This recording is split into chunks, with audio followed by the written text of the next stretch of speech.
Olá, amigos da Brain Inteligência Estratégica. Bem-vindos a mais um Conversa de Mercado com a Brain. E hoje nós vamos falar com o Renato Correia.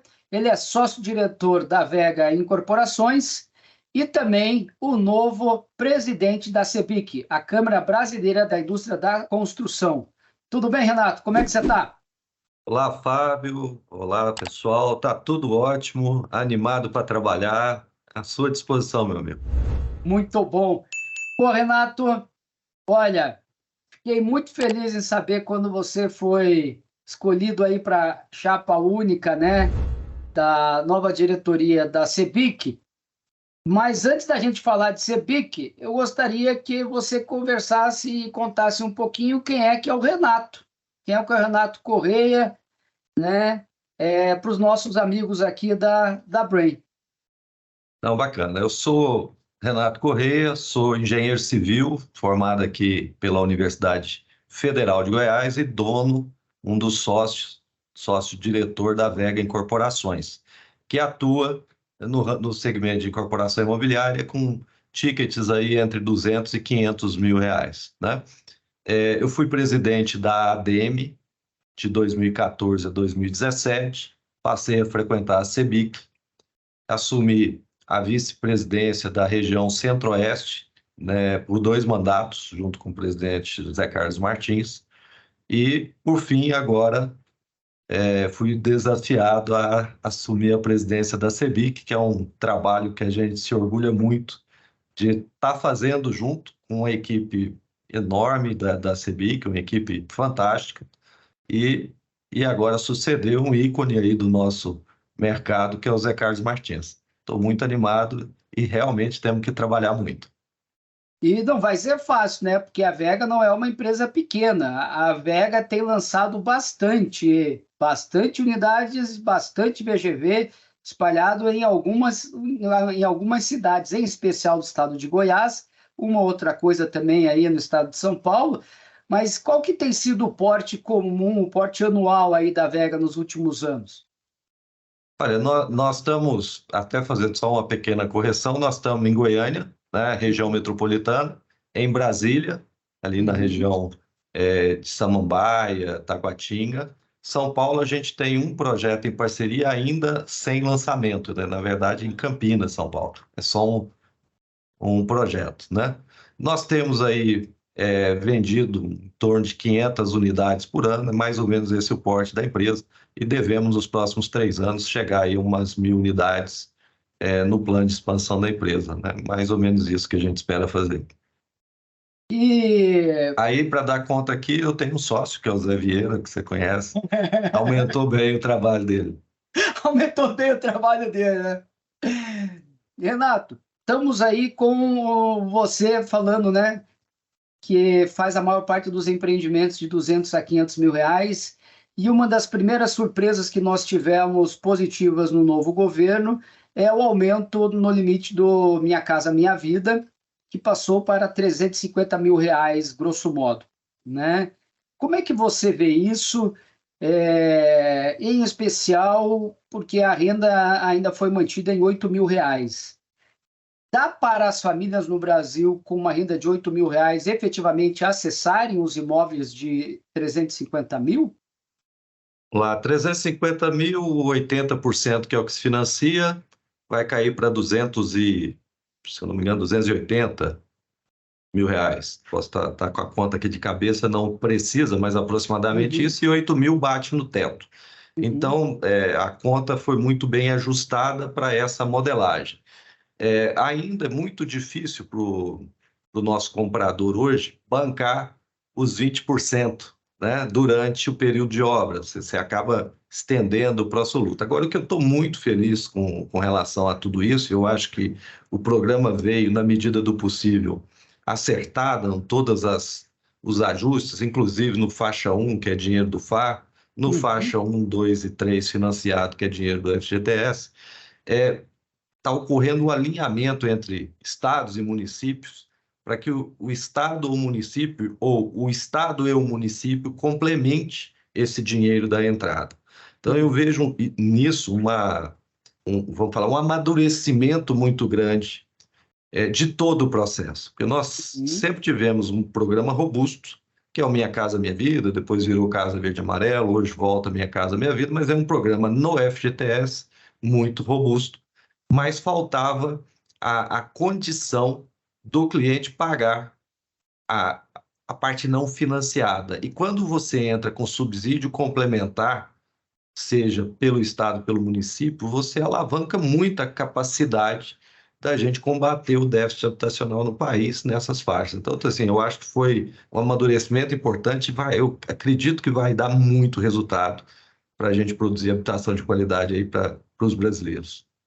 A gente pode aqui, para ficar talvez um pouco mais claro para quem está nos assistindo, é o que o governo de São Paulo, o Estado de São Paulo faz com o Casa Paulista, né?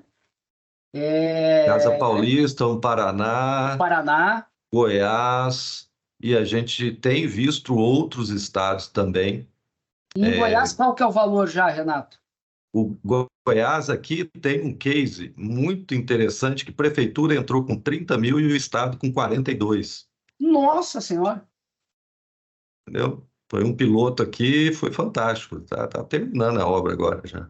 280 unidades. Então, existe disposição. O governo do estado aqui está fazendo revisão de todo o programa para melhorar as condições, né? Aqui eles entram com crédito de ICMS, né, que tem crédito parceria, que chama o nome do programa aqui no governo, e a própria Prefeitura de Goiânia também tem alocado recursos para esse tipo de programa.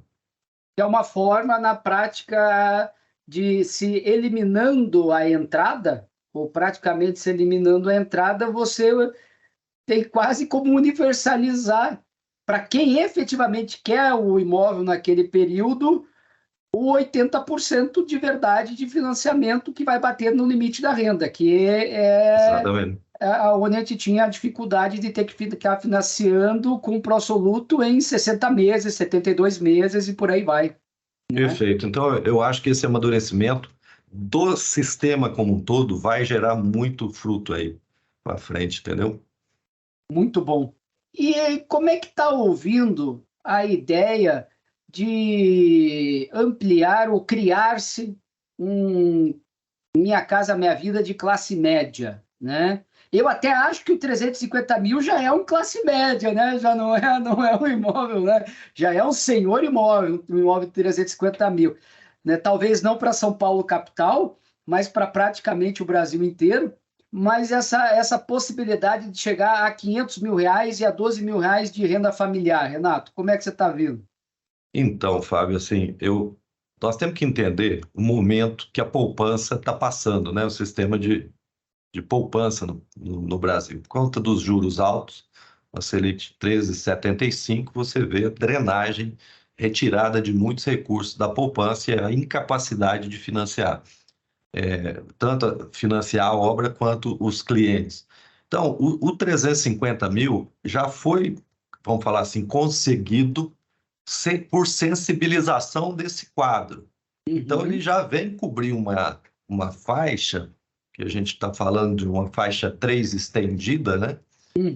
Justamente pelo momento que está passando a poupança.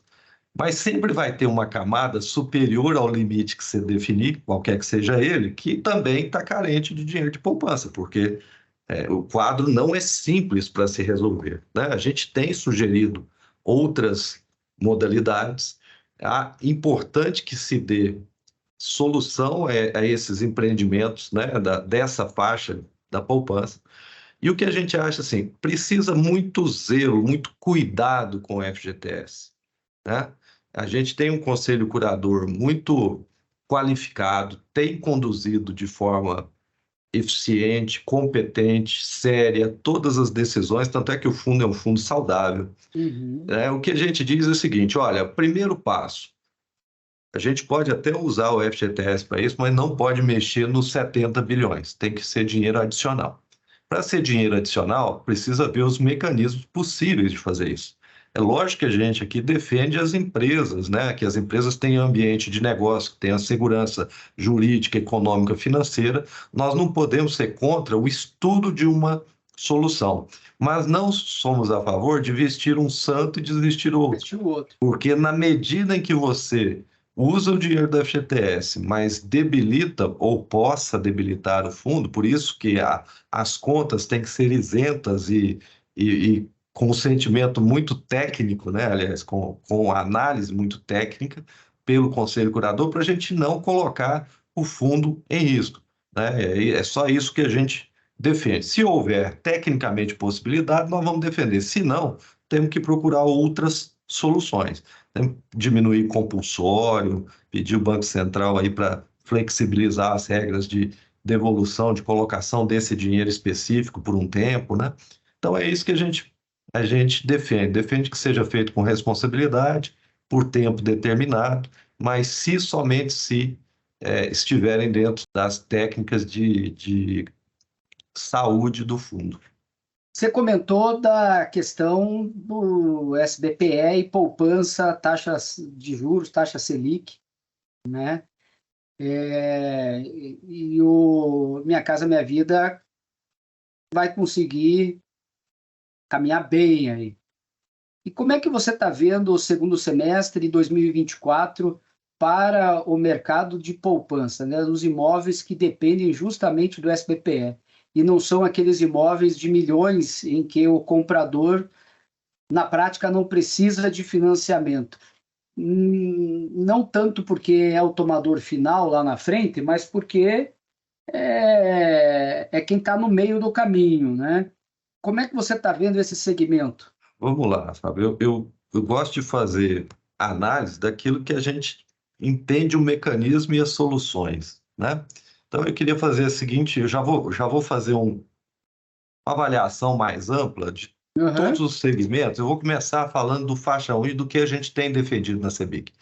E vou chegar lá no SBPE. Então, vamos lá. O faixa 1, nós estamos com 9,5 bi aplicados aí, liberados para poder aplicar no faixa 1, que é produção de habitação 100% subsidiada, certo?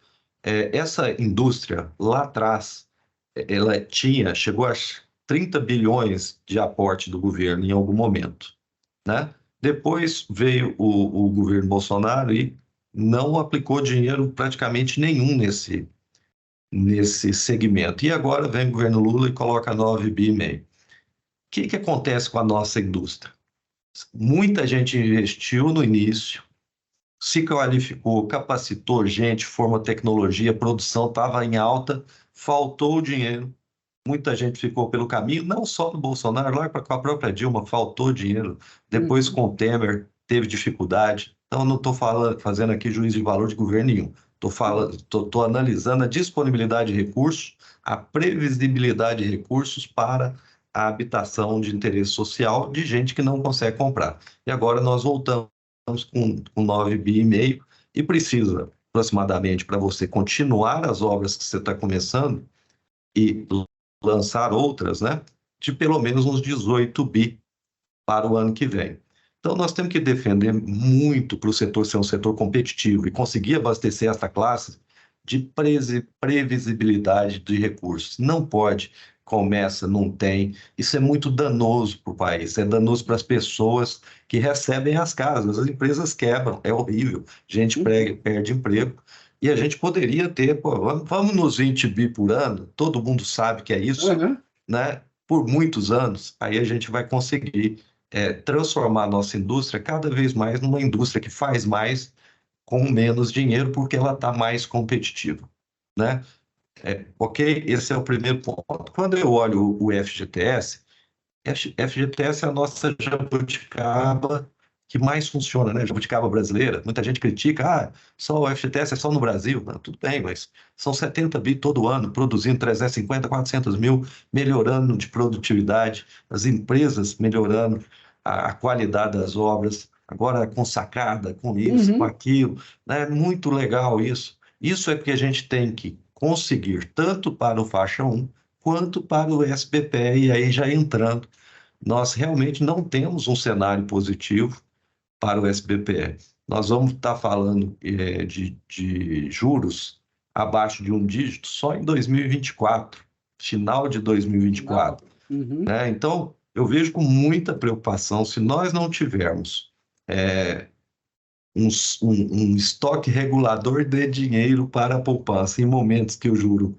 drena a poupança, nós vamos prejudicar a competitividade, a produtividade, o emprego nessa faixa. E muita gente pode pensar, poxa, mas essa faixa aí tem que ser de mercado mesmo, porque é para gente que tem mais renda, né? Só que o cidadão que troca um apartamento por um melhor, ele libera um para gente de menos renda no mercado de usados.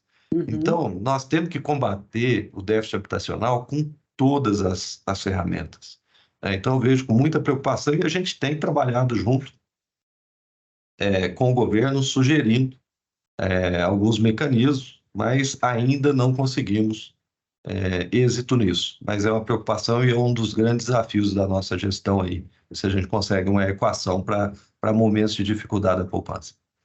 Você comentou do orçamento de 20 bi, né? Isso depende não exclusivamente do governo federal, porque não basta o governo encaminhar o orçamento, depende também do Congresso, de arcabouço fiscal, etc. Como é que a CEBIC está percebendo as negociações até o dia 31 de agosto tem que ser encaminhada a nova peça orçamentária, né? Então, existe a possibilidade concreta do orçamento chegar até os 20 bi?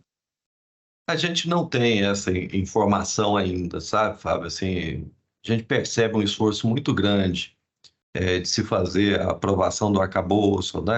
Avançar com a reforma tributária, mas a gente vai, na medida que for nos oportunizado, conversar sobre isso, né? Nós temos falado nos próprios eventos que nós participamos, com presença do pessoal do governo, da Caixa, eu sempre falo, olha, precisamos de previsibilidade de recursos, né? São algumas bandeiras, essa previsibilidade, a industrialização, que a reforma tributária, se bem conduzida, pode ajudar muito na industrialização do setor. Nós não vamos ter mão de obra disponível na quantidade necessária se a metodologia de produção continuar a mesma. Nós Uhum. precisamos avançar na industrialização, na construção off-site, né? Então, tem muito que conversar. Essa relação da solução desses problemas, tanto de habitação, seja de saneamento, infraestrutura, que a CEBIC trabalha em todas essas áreas, obras corporativas, passa muito por interlocução com o governo. Nós temos que conversar com o governo, temos que conversar no legislativo, temos que sensibilizar muitas vezes o judiciário. Essa é a parte do nosso trabalho e nós vamos continuar fazendo. Mas não tem nenhum encaminhamento concreto ainda, não. Você comentou, né, dessa mudança para a construção offset, a necessidade de evolução.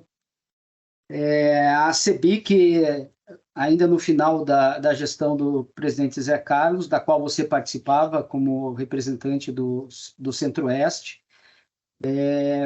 contratou uma grande consultoria para realizar um planejamento estratégico, né? E foi feita uma grande avaliação do setor em todas as áreas em que a CEBIC trabalha, né? Como construção pesada, infraestrutura, não é só incorporação, não é só incorporação de baixa renda.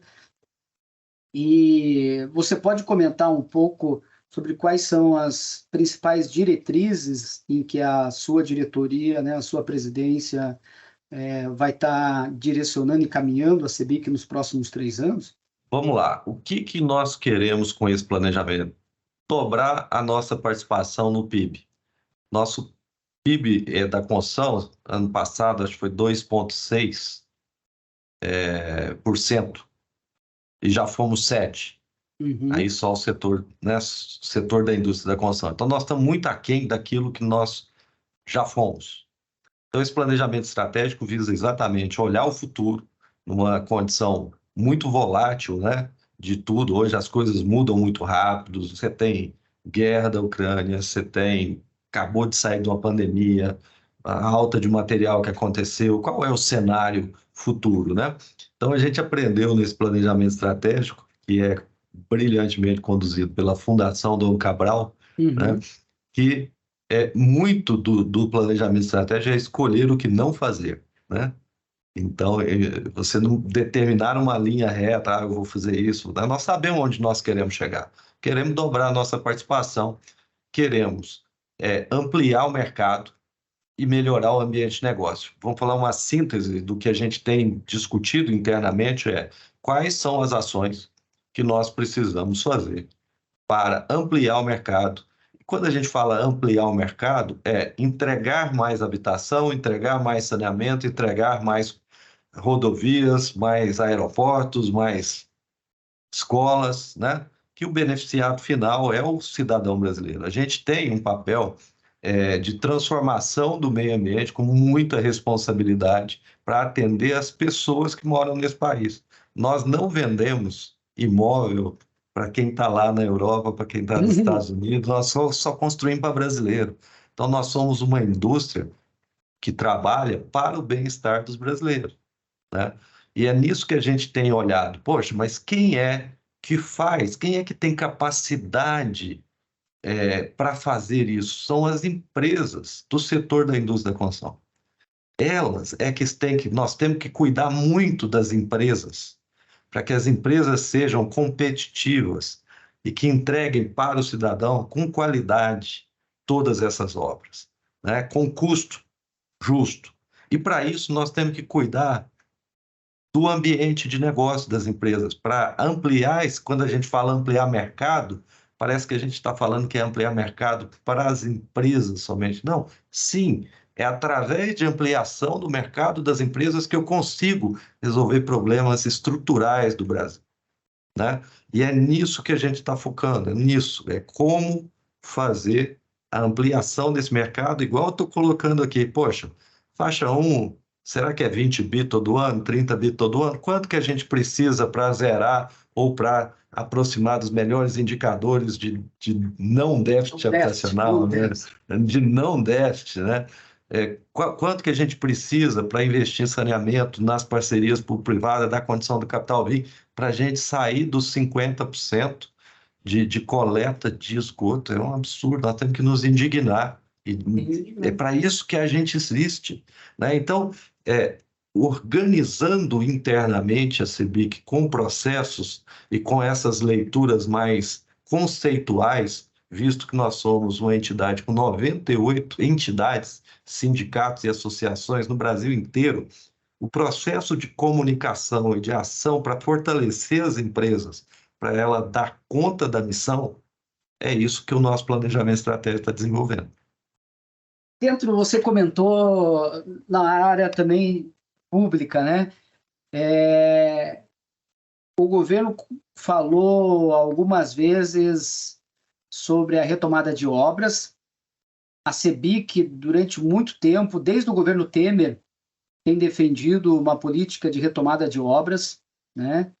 A própria Brain chegou a fazer um estudo para a CEBIC também de obras paradas, para a Coinfra, né? Para a comissão. E o presidente chamou os vários estados para apresentarem obras. A CEBIC está acompanhando esse projeto de retomada de obras. A CEBIC, em primeiro lugar, tem trabalhado muito na revisão da lei de licitações. Tem algumas questões ali muito importantes. Por exemplo, obra de engenharia com pregão eletrônico. Você já imaginou leilão acontecendo, que é um leilão? Você abre na internet, você vem dando desconto. Então, esse ponto nos preocupa muito. Existe ali uma ambiguidade em dois pontos da lei, dizendo, olha, o serviço de engenharia não pode usar leilão. E no outro ponto da lei, falando, não, todos têm que usar leilão, entendeu? Assim, preferencialmente tem que. Então, tem ali o pessoal técnico tá olhando para a gente sugerir uma nova redação. Essa lei está postergada para entrar em vigor só no início do ano que vem. Além disso, além da questão do leilão, nós temos um empenho do dinheiro que a gente está pedindo para ser revisto assim. Poxa, você tem que executar determinado valor naquele mês, que se empenhe o dinheiro 30 dias antes ali. você ter garantia de recebimento, né? No nosso país, infelizmente, o governo deveria ser o ser mais adimplente para dar exemplo, né? De todos os Uhum. brasileiros, todos os governos, né? Todos os órgãos públicos deveriam realmente pagar tudo em dia, né? E esse é um grande problema, porque no processo de pagamento, por muitas vezes, a legislação deixa 90 dias sem a possibilidade de pagar. E você ter em obras muito vultosas, ou mesmo em obras pequenas, porque a maioria das consultoras são médias e pequenas empresas. Grandes Uhum. consultoras são raridades, né? São regionais, né?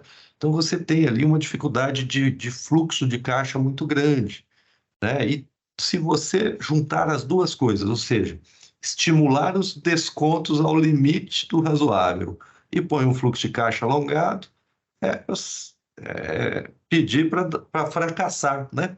Ainda tem outros pontos de contrapartidas de municípios, né, de estados, que muitas vezes não encaixam no cronograma. Então, é um processo muito complexo que a gente tem que realmente revisitar, porque a quantidade de dinheiro que fica num empreendimento parado, numa obra parada, é prejuízo absurdo. Eu acho correto que estão o primeiro dinheiro que entrou do Minha Casa Minha Vida, estão retomando obras, né?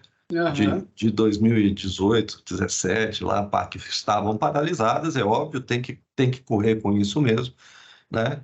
E, eventualmente, fora do Minha Casa Minha Vida, se tiver condição de concluir obras, é tudo que a gente quer. Qual que é o ideal? É que não se tenha obra paralisada, que as empresas recebam em dia e que possa ser cobrado delas qualidade e prazo dentro do que está contratado. Então, existe um trabalho ainda muito importante sendo feito pela Coinfra da CEBIC para buscar mitigar essas questões aí.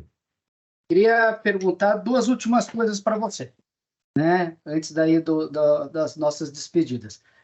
Primeiro, quais são as principais preocupações da CEBIC nesse momento? Aquilo que a CEBIC está colocando mais energia, mais foco agora, assim, bastante atenção para que todos os nossos colegas, os empresários, os executivos também olhem e busquem, dentro do possível, nas suas bases, ajudar, né, nos seus contatos. O que tem que estar olhando com bastante atenção? Nós temos sempre falado em previsibilidade de recursos, né? Que é buscar isso que a gente conversou longamente aqui, tanto para habitação quanto para obras públicas, né? A gente está defendendo saneamento básico para que a gente consiga avançar sobre essas questões. E um ponto que aparentemente não tem muito com a construção, mas tem, que é a informalidade, né? O trabalho informal, a construção informal, né? Tudo isso tem que ser combatido, encontrado soluções, que a partir desse olhar cidadão, né? A gente precisa que o trabalhador esteja formal. E aí vem uma discussão profunda que é: olha, não é possível formalizar no mesmo padrão de exigência um pequeno, um médio e uma grande empresa. Nós precisamos revisitar isso junto com Uhum. todos os atores para que a gente possa construir um país mais formal, mais legal e mais produtivo. Você, pessoalmente, ou a CEBIC, tem uma opinião sobre a taxa de juros, a taxa Selic, e se ela já está na hora de cair, tem que cair mais rápido do que estão falando? O Banco Central é extremamente competente para analisar as variáveis que compõem essa tomada de decisão. O que nós podemos dizer, como CEBIC, é que uma taxa de 13,75 é muito prejudicial para os objetivos que nós temos, que é entregar moradia, por exemplo, às pessoas, né? Então, nós precisamos realmente que se faça um esforço de trazer essa taxa de juros para um dígito na maior velocidade possível, né? É, dentro dos estudos técnicos aí que o Banco Central faz. A gente torce muito para que possa baixar as taxas de juros, sim. Para o nosso setor que é de longo prazo, não só na habitação, né, para investimento, é muito dinheiro e por muito tempo, e a taxa de juros É um veneno para É isso, intensivo entendeu? e capital por muito tempo, então ela pesa demais, né? É, exatamente. Para nós, em especial, é muito duro isso aí. E Renato, agradecendo aqui a participação, né? Já exercendo a presidência da CEBIC, mas a posse de gala vai ser agora no próximo mês. Mas gostaria das suas palavras finais. Como é que você está, a sua expectativa para o mercado, em especial de incorporação, nesse segundo semestre, já com as suas considerações finais? Não, primeiro, agradecer muito o convite, né, Fábio? É sempre muito bom trocar ideia com você, com a Brain, com todos aí da sua empresa, que é uma empresa fantástica. Olha, mercado de incorporação, eu acredito que ele, na parte do SBPE, ainda a gente vê com muita preocupação. Mas eu acredito que, poxa, a partir de agosto começa a sinalizar, né, a cair essa taxa de juros, né? Nós não vamos certamente esperar ela chegar em um dígito para lançar os empreendimentos, nós vamos contar que isso acontece lá na frente. Eu vejo uma recuperação a partir do início do ano que vem, na medida em que essa taxa vai baixando ao longo do segundo semestre, né? O Minha Casa Minha Vida Faixa 1 foi um sucesso na entrada de projetos. Tem estados que está com 300% da demanda proposta. São Nossa, 130 mil unidades que foram colocadas aí nessa primeira etapa do programa. E tem uma fase de seleção de terrenos que o Ministério faz, depois a contratação efetiva, que também vai resultar em trabalho efetivo no início do ano, né? Que são 150 dias para contratar depois da aprovação do terreno que está acontecendo por agora. Então, mais para o final do ano, início do ano que vem, que essas obras efetivamente vão começar. O FGTS, se a gente manter a política de remuneração de capital, tem aquela ação no STF transitando, é um dos pontos que a gente está realmente acompanhando de perto e trabalhando para que se mantenha a política atual, também vai ser a bola da vez do mercado imobiliário com esse até 350 mil. Então, quem tiver projetos que se encaixem nessa faixa, eu acho que vai conseguir fazer um bom balanço aí no final do ano, tá bom? É isso, espero que tenha dado cobertura aí às suas importantes perguntas aí. Renato, muito obrigado. Foi um prazer também falar com você, né? Vai ser um gás novo, junto aí também o presidente Zé Carlos continua numa função nova, uma equipe nova, vários amigos novos aí, trazendo gás e energia para o nosso setor, nesse desafio grande que é dobrar a participação dele no PIB, e que eu acredito que temos condições, em especial com a taxa de juros direcionando para baixo, porque quando nós vimos durante a pandemia que ela esteve durante um bom período num dígito baixo, não precisa de 2%, que isso é algo que não vai acontecer de novo. Lógico. Né? Não é isso. Mas se ela chegar de novo naqueles ao redor de 7%, que já tinha lá no próprio governo Temer, chegou em 7,5%, o nosso mercado e a infraestrutura e PPP sobem a ladeira com muita força, né? Exatamente. Nossos amigos aí, curtam esse vídeo, distribuam esse vídeo a todo mundo e não esqueçam, né? Fiquem conosco sempre e let's bring together. É isso aí, pessoal. Muito obrigado de novo, Renato. Um grande abraço a todos. Abraço, obrigado.